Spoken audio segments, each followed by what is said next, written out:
We're designing Access, a toolkit for inclusion. Issues of diversity, equity, and inclusion have always been important, and recently more and more people are attempting to integrate those values into their work and their personal lives. As a team dedicated to social justice initiatives, we appreciate this newfound energy, and we know that these concepts can be difficult to approach in a way that's truly transformative without being tokenizing or problematic. We created the Designing Access Toolkit to guide people step by step through the process of planning an inclusive and accessible event using a DEI lens. So to give you an idea of what we mean by accessibility, I want you to think about something you're really passionate about. And now imagine that there's a meeting about that thing and you really want to go. You have ideas and opinions that would benefit the meeting. You bring great perspective and energy to this topic. This meeting was made for you. And now I want you to think about all the things that might make it difficult or impossible for you to show up as your authentic self at that meeting and to enjoy yourself while you're there. Maybe the meeting is scheduled during a time when you have work or school or a religious event to attend. Maybe you have a food allergy and you're not sure if there's going to be a food option available for you or if it will even be safe for you to enter that space. Or maybe you're worried that your clothes or your hair will be judged as unprofessional. These are all real life examples that our stakeholders gave us about inaccessible events, and obviously the list goes on. The problem here isn't that the event planner didn't want you there. The problem is that they weren't intentional about creating an accessible event for you. So to combat that problem, the lack of knowledge and intentionality around accessibility, we created the Designing Access Toolkit. We spoke to over 50 stakeholders for this project, who were students, educators, administrators, small business owners, nonprofit employees, and every person that we spoke to agreed that making spaces more accessible would be beneficial. But many of our stakeholders didn't know what steps to take to make that inclusion a reality. In interviews, less than a quarter were able to name a resource that they used when planning accessible events. Our website addresses how to make events more accessible, and we mean that in the broadest sense of the word. We know that accessibility means different things for different people, but to us, accessibility means that everyone can show up in a space and feel comfortable fully expressing themselves and participating, and that participation will be welcomed and meaningfully integrated into the space. My teammate Amy is going to walk you through our website now. Our solution to promote accessibility and inclusion is to create a website and printable PDFs that have an in-person event planning guide and a virtual event planning guide. We will now take you through our website, starting with the homepage. The process is streamlined. It starts broad and narrows down as the user navigates through it. We didn't want to overwhelm the user with too many options right off the bat. If you click on the Begin Planning Your Event, it will lead you to the Event Planning Toolkit. Once you select the Event Planning Toolkit, now you have more options, but they are still clearly labeled. Once you select Pick Your Venue and Date, it'll take you to a content page. There's a header, notes to why it's important, and then considerations. We pose questions to the user so they can answer yes, I did that, or no. And if no, we provide resources for them right on that page to help them tackle that question. Each page will also have easy to access buttons at the bottom to either go to the next section or to the home page to make sure that the user can navigate easily. You can also click the Back to the Top button to return to the top.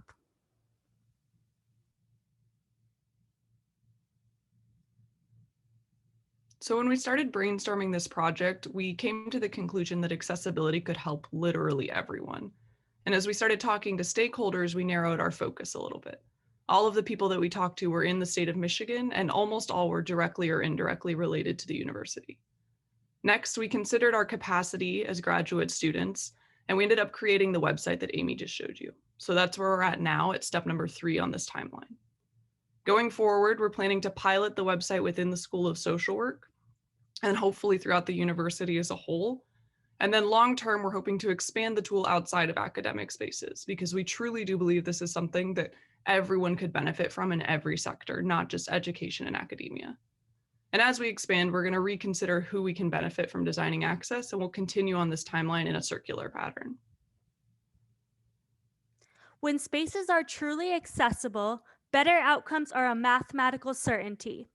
After we pilot and expand to the broader community, this toolkit will benefit everyone. Stakeholders mentioned that a lot of information on how to create accessible events already exists, but it's not easy to find in one place. To solve this, we highlight existing tools and resources that organizations have done and continue to do, and therefore we'll be partnering with other people doing this work. Finally, we are uplifting community leaders' voices. Our website is knowledge from the community for the community. In collaboration with our stakeholders, we came up with a plan for sustainability.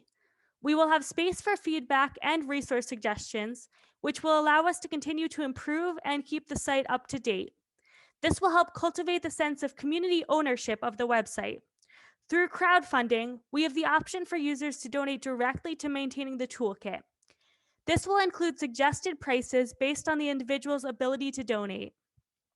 We also have received a grant that will help us to launch our website, and with additional funding, we will invest in software to make our website more accessible and expand our outreach. Our growing partnership with University of Michigan will help with the sustainability of the website. Our stakeholders also shared that when they find a resource, they share it with others, which will create a growing community of learners. We will continue working over the summer and will be publishing the website, including a mobile-friendly version. This project is an incredible opportunity to enhance accessibility and inclusion for everyone, and our team's passion, skills, and expertise have made this project possible. We bring unique experiences and perspectives and approach our work through a social work and social justice lens, which is how we developed Designing Access. Thank you for listening. We look forward to continued partnership to cultivate a more equitable society through promoting inclusive and equitable events. Thank you.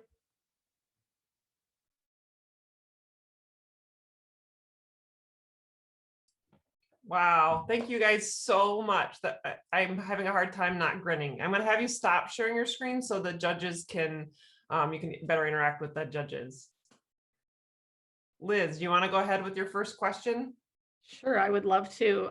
Well, thank you. What a fantastic presentation, and an important and very, I think, timely and compelling innovation. So well done, you guys. Very nice. And also just a really well thoughtful way of presenting.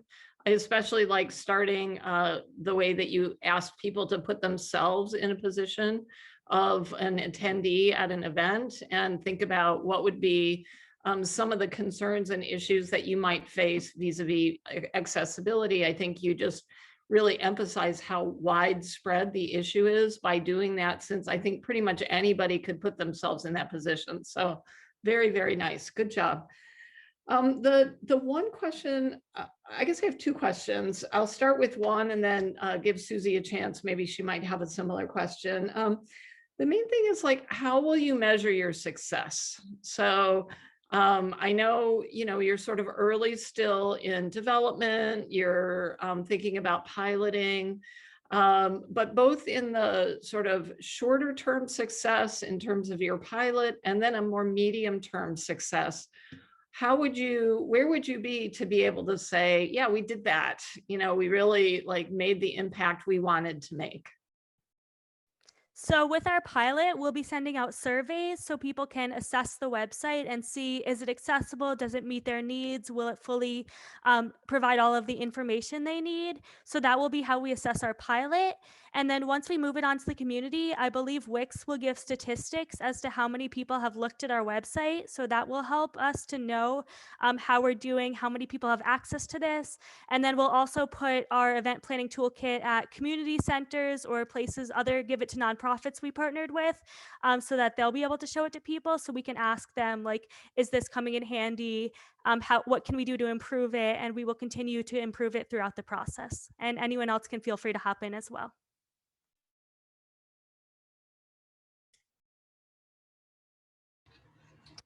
Okay, well, I echo Liz's just sort of, I feel very impressed with the quality of the idea and the quality of the presentation. You've obviously given this a lot of thought. And my questions are more on the implementation side. So, you know, when we're thinking about how does this actually get picked up in a systemic way? My first question was, I don't think I saw university events on your sort of groups that you spoke to. Were you able to speak to them? Yes, so we didn't Okay. speak to university events, but we did speak to a lot of departments within the university that plan events, including, I believe, the School of Information. We talked to several social work students and faculty, and other people throughout the university. So we have spoken to many university partners. Okay, well, I would definitely recommend reaching out to them ASAP because they help all of those groups plan their events. So if we want this to get picked up in a way that's consistent, I think looking for those real leverage points in the ecosystem is important because it sounds like this is going to be a nonprofit. I'm not fully clear on like if this will be someone's job or if this is a side hustle. Like I'm not exactly clear on how this shakes out, and it might be that that's part of what you're going to learn in your pilot process. But I think anytime you're working in sort of a nonprofit way and trying to get access to folks and you know, you don't want to charge for it, your business model's got to find those really critical leverage points for uptake. So that's sort of my only feedback, really. That wasn't much of a question, I apologize, but I would love to hear responses to that thinking. Yes, thank you for that. They would be an incredible partner, and we'll definitely be reaching out to them in our near future. Another thing, so one of our stakeholders did say whenever they do use an event or event planning guide or some kind of guide that exists, they do like to contribute.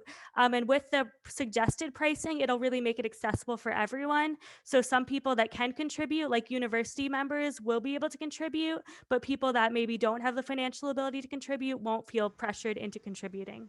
Awesome. Thank you for that clarification. I love a sliding scale. That's a great way of thinking about it. Do we have time for one more quick question? So can you guys imagine,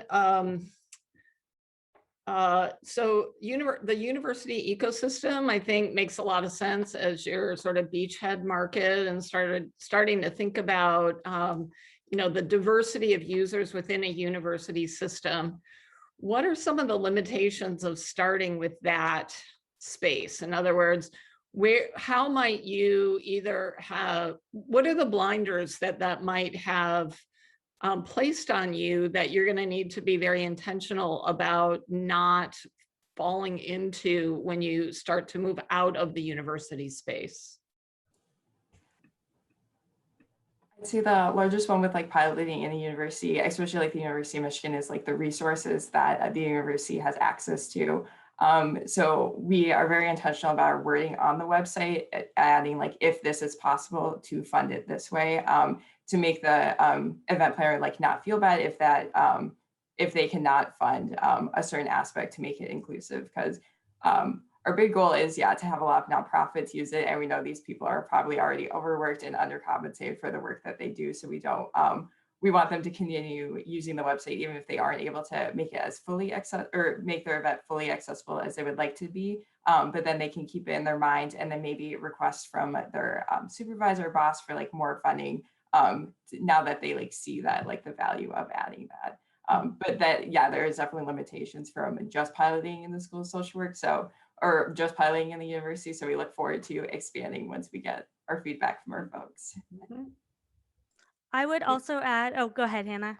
No, you got it. Okay, I would also add that academia tends to be very buzzwordy and use things like diversity, equity, inclusion that maybe the community doesn't use. So that's definitely a limitation. And we've heard some feedback on that from our stakeholders. So we need to be intentional about the language we use in communities.